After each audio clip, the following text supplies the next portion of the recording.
What's up, and welcome to another episode of Brando's World of X Games. Really excited about this next guest.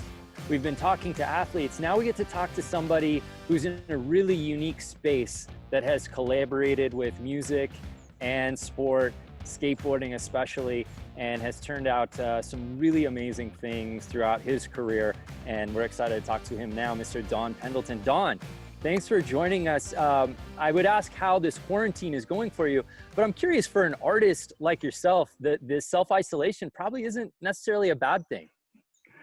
Yeah, I mean, most of the time I'm sitting in front of a computer or I'm in the studio. So a lot of times it's pretty isolating type of profession at times. So aside from openings and events and that kind of thing, just always working, pretty much around the clock. So it doesn't feel too different. I mean, my thoughts are with the people directly affected, but right now I'm just kind of chilling at home. Chilling at home, but you've done some really cool stuff that we're going to get into. But one of the things right out the gate, our latest medals for real skate. You designed those. Talk to us about the process, the creative process of designing that, and how you got to do it. I was contacted by the XGames. I've done some work for them in the past, so they wanted to kind of put my artwork into the medal to kind of tie it in with some of the rest of the stuff that we've done, tie it in with skateboarding and that kind of thing. So I sat down and I just started to sketch, kind of got an idea of what X Games has done in the past with their other medals. And I just wanted to do something that kind of had my touch to it, my feel to it, to personalize it. And just went from sketches to development to the final piece. So, I was stoked to be involved. How different is it, obviously, when you're designing or you're sketching and then you take it to the computer, and then when you're actually holding it, in gold, silver, and bronze? I mean, is the end product what you expected it to be, or what you were hoping it would be when you started the initial designs?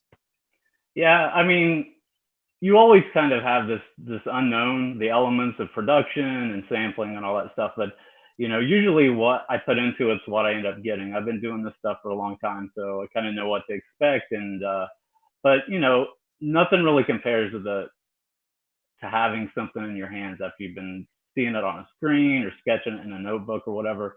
So when you finally get that finished product, it's, you just get stoked on the whole idea of the process into the final piece. And then I was definitely stoked on it. Well, let's work our way backwards. I know I got turned on to your brand through some of the guys that I work with at X Games, but what can you tell us about Darkroom? When did that start, and the idea behind that? Obviously, you've been working in skateboarding for a long time, but to put your own Don Pendleton trademark on different graphics for things from decks to stickers to hats, how did that all come about? It started in about 2007 when I wasn't, I'd been working for Alien Workshop for about 7 years at that point, and was on my own doing freelance projects and just wanted something that was mine. I'd been working for all these different clients and bigger companies, and I wanted to build something that I could invest my time into, and use it as an outlet for places that the other artwork didn't really have a home. So started in 2007. It was kind of like a side project. I never really put everything into it. And then in 2018, I started talking with Mike Sinclair, a guy that I've known in skateboarding for a long time. And he had a friend, and we just kind of brainstormed and put some ideas together. And we launched it in 2018 with grip tape and t-shirts and accessories. And then just this last season, we started to do skateboard decks. So it's been, I've got experience doing this stuff for like 20 years. So doing it for myself and being able to fine tune and design and be in charge of the art direction, all that stuff was great. You talk about knowing Mike Sinclair. How did you guys first link up? I mean, Mike's obviously a lifelong skateboarder as well, as far as the industry goes and all the different places he's been. How did you and Mike that friendship first blossom? We had a same sponsor back in, the 90s. We both skated for Motorbuilt Trucks. So at some point our paths crossed, and just like all skateboarders, we kind of connected and just kept talking, had a lot in common, a lot of mutual friends. So it was just kind of a natural friendship that evolved between, the stuff we have in common in skateboarding. So, he's a great guy, and he's not involved in the company anymore, but I still talk to him on a regular basis, and I still bounce ideas off of him because you know he knows a lot more than I do about the team aspects and the skateboarding aspects of stuff. So just a good guy all around. So you obviously grew up skating. You're from, is it West Virginia originally? Is that where you're from? Yeah, a little town called Ravenswood, right on the Ohio River. Got So it. close to Ohio. But I started skating in about 1985, and uh, ended up getting some sponsors, and did some demos and tours. Never made it to the pro status, but it all kind of worked out anyway with the art angle. So the art angle, was that something that was always innately in you? Were you always designing, drawing, painting, and the skating came along after that, or was it about the same time? When did the art first really become that passion of yours? Well, I grew up in a household where my dad painted and my mom did crafts and stuff. So from a very early age, always had boxes of crayons and markers and that kind of thing. So it was just something I always did. I kind of felt like I assumed everybody did it when they were growing up. And as I got older, just took it a little bit more seriously. And so I did graduate with a BFA from Marshall University in West Virginia. So I studied graphic design in college, but went straight into skateboarding pretty much after that. How about at that time growing up, especially in the mid 80s, skateboarding? Were there any skateboard companies or any deck graphics that you can remember specifically that kind of inspired you or you thought kind of stood above the rest just from like an artistic standpoint? Absolutely. Around 1986, Mark Gonzalez was a huge inspiration just as a skater and then also as an artist. He was an artist himself. So Mark Gonzalez, John Grigley, he did graphics for Vision. Nadas Koppas, who was skating for SMA at the time, and so skateboarding was like a hub for creativity between the tricks and the graphics and the art, and all that stuff just kind of came together with music and other parts of the culture that for a kid in Ravenswood, a little tiny town, kind of isolated, all that stuff was huge inspiration as an artist and a skateboarder. How about your first graphic when you started skateboarding? Like, do you remember the skateboard? Like, were you drawn to a particular graphic, or what was that first skateboard for you that you remember, especially graphic wise? Absolutely. The first board I had was a Vision, a series called Old Ghost, and it was done by John Grigley. And he was a pro skateboarder and an artist, which is kind of what I wanted to be. I like all of the creative angles of skateboarding. So to see them come together, with the guy that's writing this board that did the graphic, that was a huge inspiration. And I'm still friends with John. Like, I ended up meeting him over the years, and he still skates. But huge influence for me. First board, definitely the graphics played a big part of the board that I selected, back in 85, 86. So fast forward to, as you said, you were skating and you had sponsors. You never necessarily got up to that professional rank, but at some point you got involved with Alien Workshop, and it looked like the years that you worked there was truly a sort of a golden era when you look at the graphics that came out of the boards at that time. So how did you come about actually working over at Alien? I ended up finding a classified ad where they were trying to hire an artist in 1998. So it was really just very typical. Like, I sent my portfolio in and resume. The weird thing is one of the guys who started it's from Huntington, West Virginia. So there was that West Virginia connection. I knew him from just skateboarding being that small in the state that I'd met him in the past. So I went and had an interview. We sat down and I met with Mike Hill, who was one of the original owners also. And everything just kind of clicked. And so for the next, 7 years, they kind of just let me do what I wanted to do. And, they had already kind of set the rails down for the path that the company was going on. And I got to come in and kind of add my direction to it and, just kind of have fun with it. We never took things too seriously then. That era, I'm trying to think. I mean, was that like during like the photosynthesis era? Like what time frame are we talking about? Yeah, I came in 1998. Okay, Photosynthesis yeah. came out in around 2000, Yeah. 2001. So And then I was there in 2000 until 2005. So, it was like Kalos and Dyrdek, and Freddie was on for a while before he went to Habitat. Fred Wow. Gall. Yeah.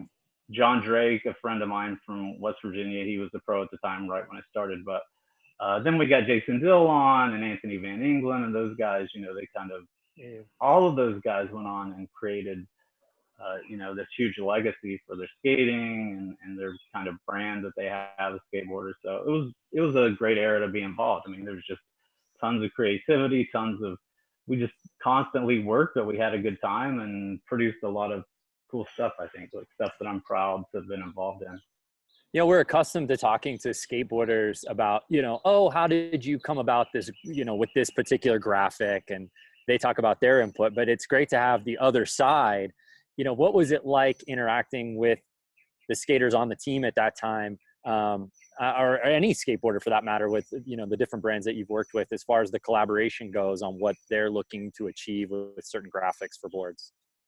I think a lot of those guys just trusted me. There wasn't a lot of requests or anything. Nobody ever really got angry about anything, and so you just kind of, I knew the guys, so tried to inject some of their personality into their board graphics and let that be kind of an extension of who they were as a pro skater. And um, you know, everybody was real complimentary.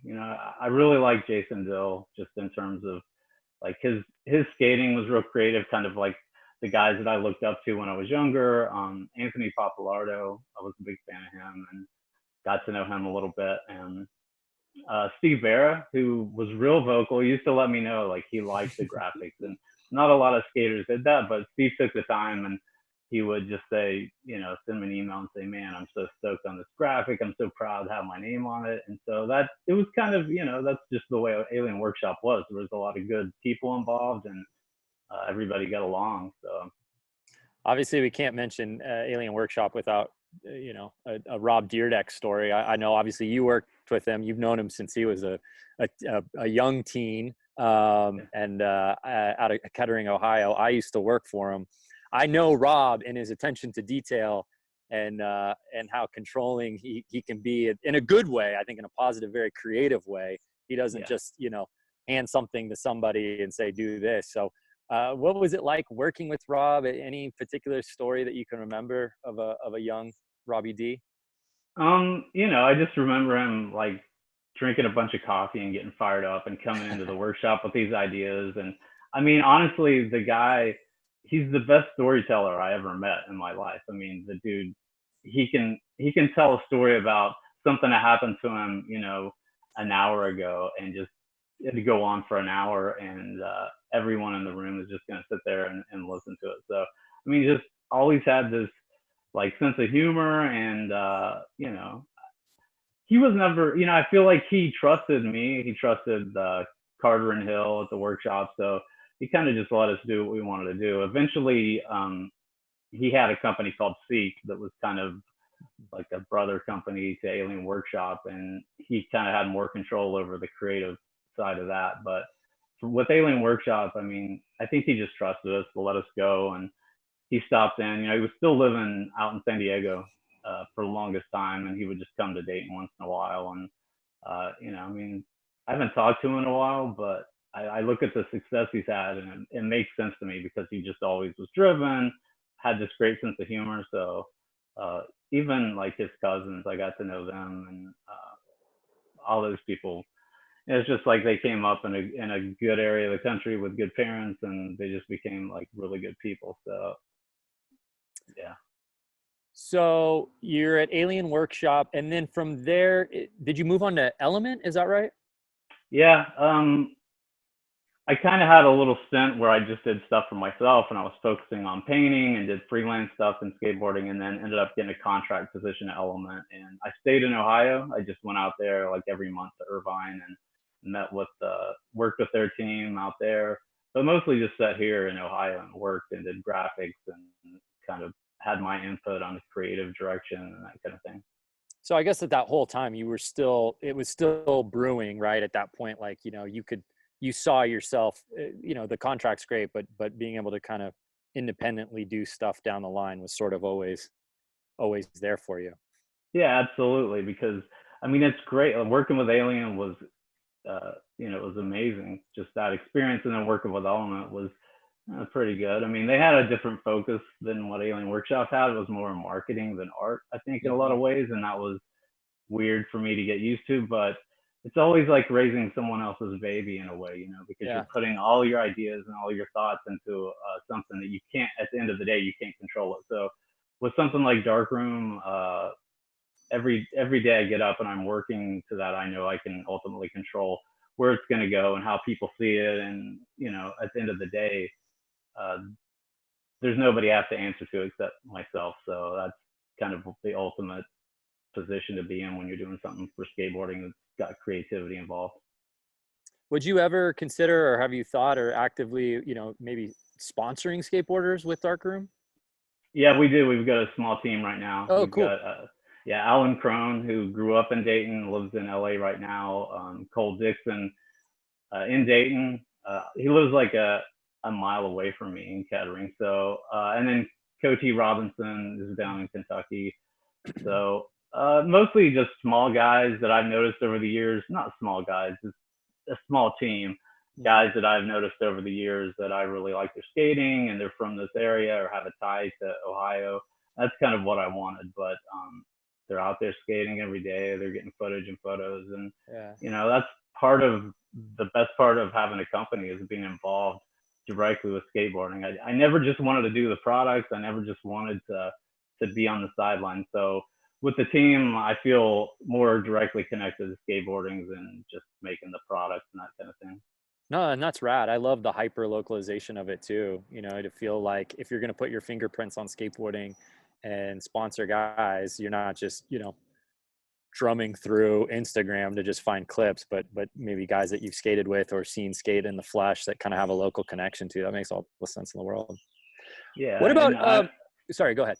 oh, I was just gonna say, like being able to personally choose these guys and kind of put your trust into them with the brand and try to help them as much as they help you at the end of the day. I think, like I said, that it kind of brings it out of me just doing graphics and art and ties it directly to what I've always done, which was be out in the street and ride the skateboard, not just make the thing.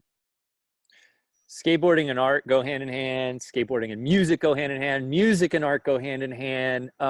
It's really a cycle. So it's cool. In addition to obviously the art and skating yourself, you also got involved with doing music stuff. I know you're obviously well known for your work with Pearl Jam, whether it's cover art or merch. How did that relationship come about? Jeff Ament, the bassist in the band, is a longtime skateboarder. Started, skateboarding even before I think before he started playing music. So at some point, with him paying attention to skateboarding, he was buying some of my paintings, and then I think that turned into he had released a solo album, and I did a painting that ended up being on the cover. So we had kind of a very casual relationship at that point, and then after I did the solo album cover, he had hit me up to do some stuff for Pearl Jam, and that kind of snowballed into doing the cover art and all the other like the rest of the artwork with the Lightning Bolt album. What's it like working with Pearl Jam versus skateboarders? I mean, as far as the creative process and the collaboration goes. Really similar. I mean, honestly, since Jeff's an artist himself and a skateboarder, it was I would compare it more to doing something for a skateboard company than on a Interesting. skateboarding company. Yeah, so he had done a lot of their art direction, their album covers, and that kind of thing. So he just kind of brought me in. I think he kind of knew what he wanted, and we worked together and worked well. And a lot of the times it's very casual, like skateboarding. I mean, we talked about our favorite album covers and the impact of holding like album artwork in your hands versus what you see on a screen or phone. And so it was very casual, I mean, it didn't even really feel like a job. I mean, because you, at the end of the day, you really just kind of like kicking ideas around and sketching, and you develop that into a final product. But I never felt like I was on the clock or that I had to do something. It was very casual, very fun. And Jeff is, I think he's driven by creativity, whether it's music or skateboarding or art. So having him as kind of the art director of that project made it super easy. Did you feel any sense of pressure, or maybe more pressure than previous things that you had designed, just kind of given the scope of perhaps the band, or just how many different places, that art was going to live? I didn't at the time because, like I said, it was such a casual process. And then I think after it was released and I'd done some posters for them, I think, maybe like right around the time the album came out, they played in Brooklyn and I did some posters for that show. And then I started getting a lot of attention on like Facebook and social media. And, you hear it, like the critical reviews of what you've done and Right. the people that like it. And that was more than I'd ever, I'd just never been in the spotlight that hard. I mean, I'd been in like a Mountain Dew commercial with Paul Rodriguez and some stuff like that. But this was something I wasn't used to, not something that I really enjoyed. But I enjoyed the process and the job so much that in the end, I mean, there's good parts and there's bad parts. People get to see your name and your artwork in places that you never dreamed of.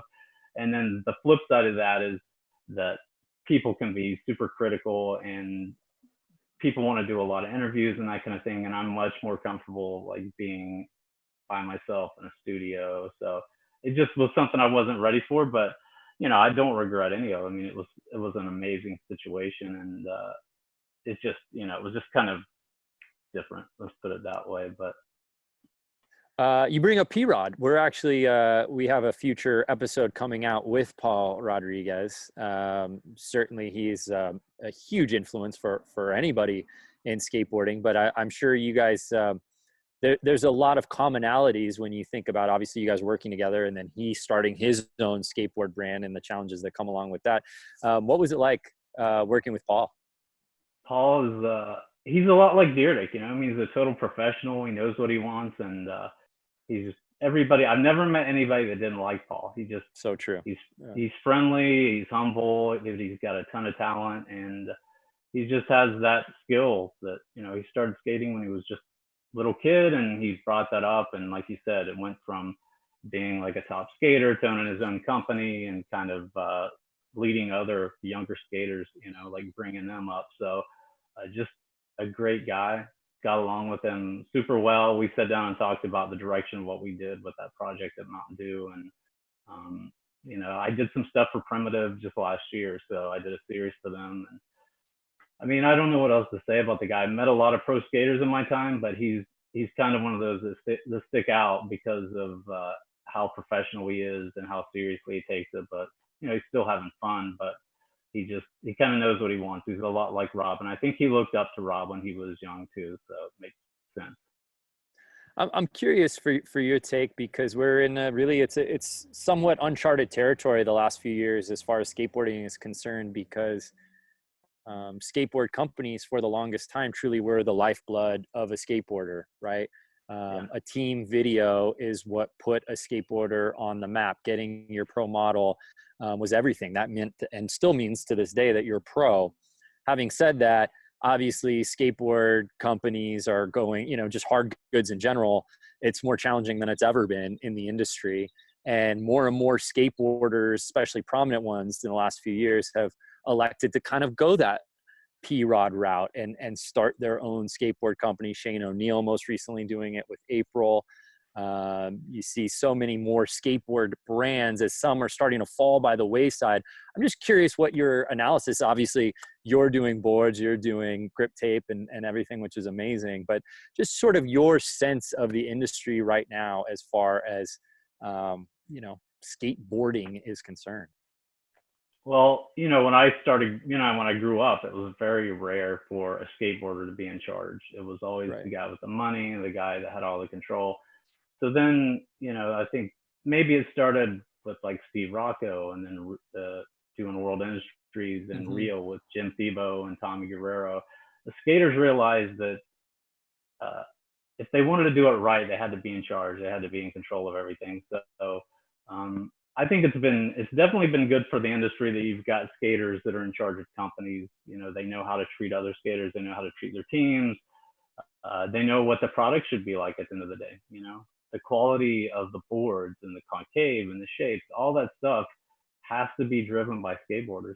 So the fact that there's so many pros, and people who, like somebody like me who just, I still skate once in a while, but I grew up and embedded in this culture. So um, that's really what you want, is somebody who's been there and knows what they need to do in terms of quality and that kind of thing. So I say go for it. Every pro that's out there that has the business knowledge to put it together and can manage the production and distribution and sales and all. There's a lot to it, obviously, but uh, at the end of the day, you want somebody at the front that knows what the product should be like. And you kind of figure the business stuff out over the years after working for other companies, but you have to have somebody in charge that understands, like I said, the shapes and the concave and the products and the quality and all that stuff. And nobody knows that stuff like the skaters themselves. So. Yeah, for sure. And it's a different type of challenge. And as you said, I don't think it's, there are so many great skateboarders that know exactly what they want to ride and what is preferable. But, running a brand is a totally different beast. And, it's interesting to talk to some skateboarders that have wanted to dip their toe into it, and then they get just a little taste of the behind the scenes, and they're like, this is not for me. So it really, you've got to be all in. You've got to have the right partners. That's why I really applaud someone like Paul Rodriguez, because, I think he went about it the right way, and it took him a couple of years to find their footing, but man, they're off and running with Primitive. And I think he, he's got Heath Brinkley over there that Totally. does a lot of stuff for him. And he surrounded himself with people who know what they're doing. And obviously he kind of knew what he wanted the product to look like, how the quality and all that stuff. So it's, we see it more and more. I think it'll keep happening this way. And I say go for it. Like I said, there's that learning curve of understanding things like production and the intricacies of distribution and all that stuff, but people can figure that out. I think the hard part is figuring out how to make a good skateboard, and right. That's what you're concerned about at the end of the day. Yeah. Oh man, well, this has been awesome. We really appreciate the time. The last thing before I let you go, obviously we've gotten to see, you growing up skating, you doing art, whether it's for skateboard graphics or for bands. Is there anything as far as the future holds for you that maybe you haven't done yet, that you would like to do, whether it's, anything, but maybe specifically with your art, and where you see the future of Don Pendleton's art going? I've never been very ambitious. A lot of stuff that happened to me is just the result of one thing leading to another. So I just recently did a mural for a museum in West Virginia. So the fine art stuff, I've done a lot of shows over the years, and I've kind of put that stuff on hold right now to focus on the skateboarding. Just something I enjoy more. I can hide away and work and focus and stuff like that. But there's really nothing I haven't done that I wanted to do. And having said that, I probably said the same thing 10 years ago, and then something like the Pearl Jam project comes along, or like right now I'm working with Ultimate Ears on a pair of earphones, stuff like projects that I never really saw myself doing, but have a lot of fun doing at the end of the day. And it's, like working with something like headphones, like that's not, that's kind of outside of my realm. So I get to do the creative side of that and work with people who know what they're doing. And so those kinds of projects, I think, open the door to other stuff. And so that's kind of what I would say. If anything, maybe just stuff like that. Awesome. Oh, I have one final question, Okay. kind of unrelated, but it's just interesting to me, given the world that you're in. How have you been able to spend your entire life, your entire career, without ever living in Southern California or New York? I think a lot of luck, and then just a lot of work. Being here has kept me isolated, maybe to a degree, from what people consider to be like art circles and that kind of thing, galleries. But it's also allowed me to focus. I think if I lived in California or LA or New York, I probably wouldn't have the focus that I've got here. So I've just been able to produce. Over the years, it's like produce, paint, draw, and still love it. Manage to come out then, at the other side and really love what I do. So I would say it was a mix of hard work and luck, you know. And I love this area, you know. Yeah. My mom's like 3 hours away. All of my friends that I grew up with are right in the area, and you know, it's just a different pace, much slower, much smaller, and that's kind of, you know, it's good for an artist to be out of that mix, you know, once in a while and just kind of like focus. And you guys got a pretty damn good skate park there in Kettering. We got several. I mean, we've got Dyrdek's Plaza. That's obviously like that's maybe 2 miles right down the road. We've got a couple other ones. There's one in Miamisburg, Centerville, one in Moraine. So there's a big choice, and it keeps getting bigger. It seems like. So you're not, between the internet and you know, the growth of places like putting in new parks, and we've got a great skate shop here called One Love. So the scenes here, it's just smaller, maybe a little more focused, but it's still, you know, I mean, it's like a pure scene, and that's kind of what I want, is just something small and focused. So I'm happy here. Well, no, the end result has seemed to work for you thus far, man. So if it ain't broke, don't fix it. Don, we appreciate the time, man, and we're so excited to see what the future has in store for you. And we're hyped on these real street medals, which we will be giving away very soon. So thanks so much, Don. We really appreciate the time.